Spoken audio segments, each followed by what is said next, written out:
Les amis, bonjour, bonjour. J'espère que vous allez très bien. Euh, il faut parfois avoir le mental d'acier. Tout homme doit avoir le mental d'acier. Dans les affaires, pour être un gentleman, il faut avoir le mental d'acier dans les affaires,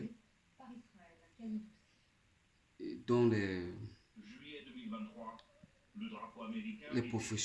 dans le professionnalisme, dans, dans le mariage, dans la relationship. Il faut avoir le mental d'acier.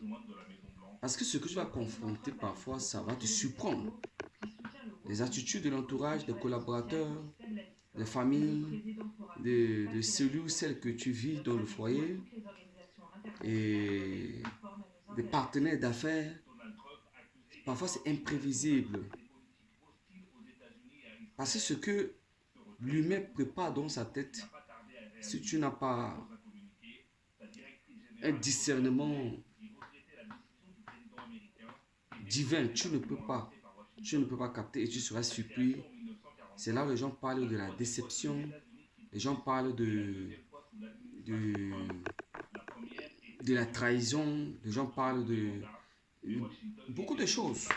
Donc, c'est être prêt en tout et toujours prêt en tout, quel que soit dans la famille, quel que soit dans les partnerships, quel que soit dans les relationships, quel que soit dans les business global, dans les affaires. Il faut être préparé à tout et à tout moment. Mais si tu n'es pas préparé, tu seras surpris. Vous savez,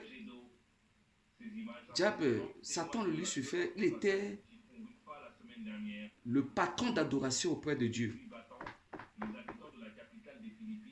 Mais quand il a envié l'adoration qu'on a adressée à Dieu, Dieu n'a pas hésité un seul second pour la précipiter. C'est vrai que je vois Satan tomber du ciel comme un éclair, animé d'une grande colère. Il a la position de Satan, le diable, lui suffit auprès de Dieu. Il a commencé à convoiter. Donc même dans la collaboration, il faut savoir capter l'imprévisibilité de ce qui est autour de toi. Qu'est-ce qu'il est en train de préparer? Qu'est-ce qu'elle est en train de préparer? Qu'est-ce que mon collaborateur proche est en train de préparer? Qu'est-ce que mon partenaire est en train de préparer? Être aux aguets, être prêt, avoir le mental d'achat, une mentalité qui te permet d'échapper quand le coup vient, quand le mouvement vient. Tu es solide, tu es bâti, tes pieds est solidifié sur le rocher. Alors celui qui a les oreilles pour entendre, il entend. Celui qui a les yeux pour voir, il faut qu'il voie davantage. Celui qui a la bouche pour parler, il dit encore davantage amen. C'est important. C'est important.